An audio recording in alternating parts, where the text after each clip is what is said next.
Não existe imagem sem luz. As luzes são radiações eletromagnéticas que se propagam por ondas e transmitem fótons, que são captados pelos olhos humanos e interpretados pelo nosso cérebro. No caso da fotografia, esses fótons são captados e processados pela câmera, ao incidirem na película ou no sensor. Esse processo, como já vimos em conteúdos anteriores, o da fotografia analógica ou da fotografia digital, se dá pela reação químico-física dos raios luminosos com a película fotossensível, ou no caso do sensor da câmera digital, interpreta a imagem refletida e a transforma em dados, que por sua vez irão criar uma imagem digital. De maneira resumida, não existe imagem sem luz, nem para nossos olhos, muito menos para as câmeras. Nós humanos apenas conseguimos enxergar a partir do haja luz. Mas será que a gente está falando ainda sobre fotografia?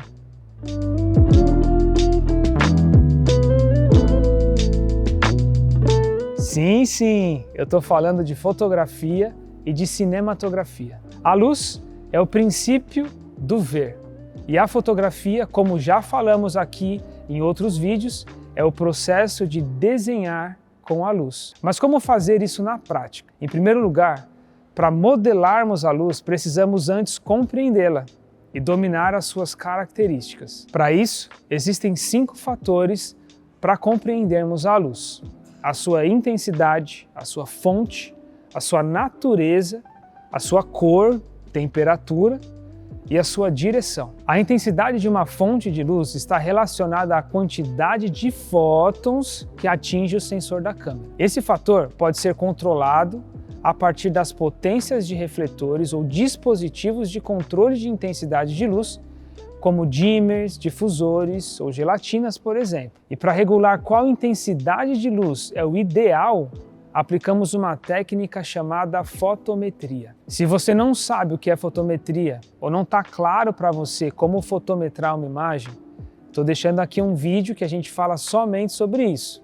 É só acessar depois desse aqui, lógico. Outro agente que influencia na intensidade de luz é a distância. Na física, existe a lei do inverso quadrado da distância. De uma maneira simples, isso significa que se dobrarmos a distância entre uma fonte de luz e o objeto onde essa luz está incidindo, a intensidade dessa luz cai 1/4 ou 4 vezes em relação à sua intensidade na posição inicial. Então a gente precisa ter em mente que a intensidade de luz cai sempre mais rápido do que a distância entre a luz e o objeto. Outra forma de compreendermos a luz está relacionada à sua fonte de origem, ou seja, se é uma luz natural ou uma luz artificial. Não tem segredo, a luz natural é a luz solar e, como alguns colegas da área dizem, a luz divina, seja ela direta, difusa, refletida ou rebatida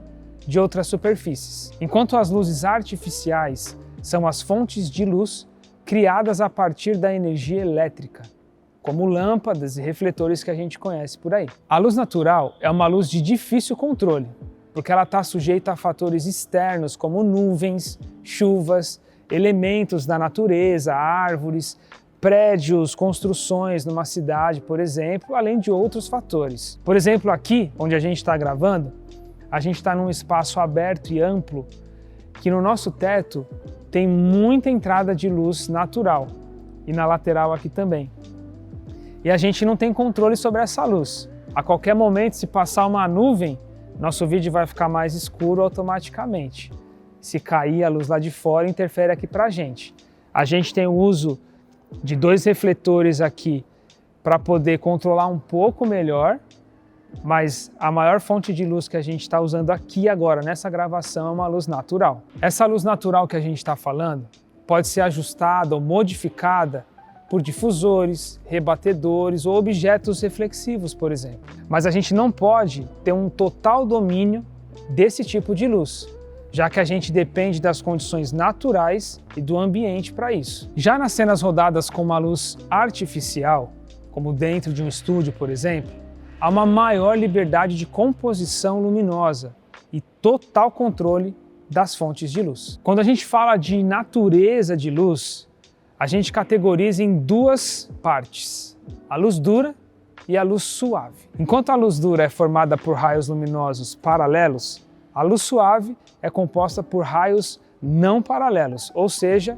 difusos. Na prática, isso quer dizer que a luz dura provoca transições mais duras, mais marcadas entre a luz e a sombra e, por consequência, apresenta maior contraste. Já a luz suave cria transições mais suaves entre luz e sombra, apresentando um menor contraste. A luz dura também é chamada de luz direta, pois seus raios incidem diretamente no objeto iluminado, sem interferência. Toda a luz, em sua fonte de origem, é dessa natureza, dura e direta. A luz suave normalmente é chamada de luz difusa, uma vez que essa luz ou essa natureza suave, ela só é suave porque é difundida, filtrada ou modificada através de rebatedores, filtros de correção de luz ou objetos de reflexão. Uma outra forma de entendermos e compreendermos a luz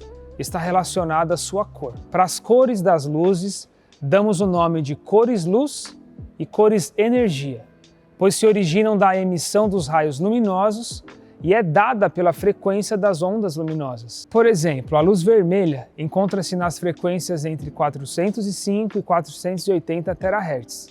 Já a luz amarela está na frequência entre 510 e 530 THz. As cores luz são compostas por 7 cores, que são as cores do arco-íris: vermelho, laranja, amarelo, verde, azul, azul escuro e violeta. A luz branca é resultado da somatória dessas cores energia.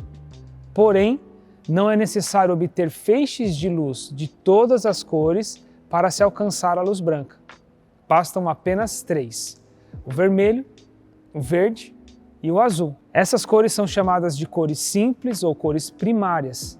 E essa relação damos o nome RGB, o famoso sistema cromático aditivo que nós já falamos em vídeos anteriores, no vídeo de fotografia em cores ou fotografia colorida, por exemplo. Vou deixar ele aqui para você dar uma olhada. Mas não acaba por aí.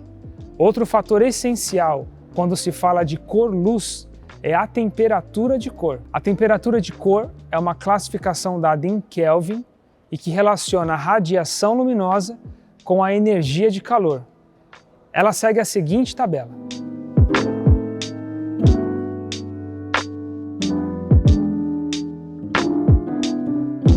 Olha, é importante frisar que isso não significa que as fontes luminosas geram realmente esses respectivos valores em calor, mas sim que a radiação luminosa que emitem equivalem a essa quantidade numérica em energia térmica. Olha que muito louco isso, né? A gente está gravando um vídeo que fala sobre luz natural também, e no espaço que a gente está, até comentei no vídeo que a gente está num espaço que tem muita incidência de luz natural, e conforme a gente foi gravando o vídeo, de tão incontrolável que essa luz foi acontecendo isso, ó.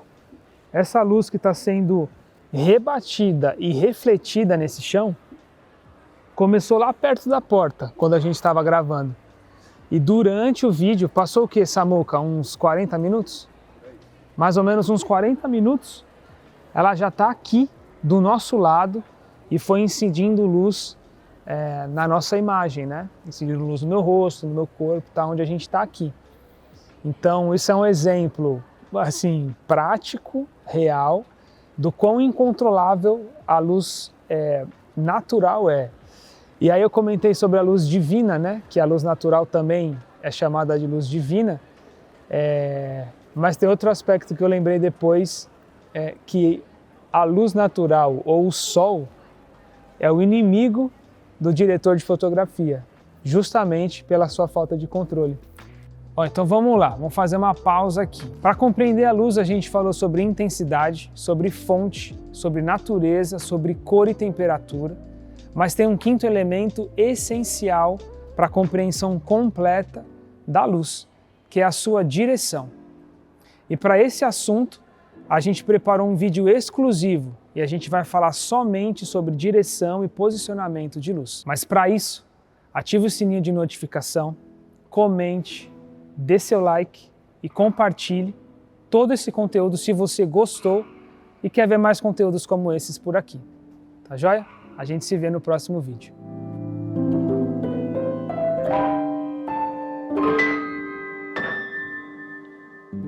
Porque ela está sujeita a fatores externos, como... Eu olhei o dedo, mexi...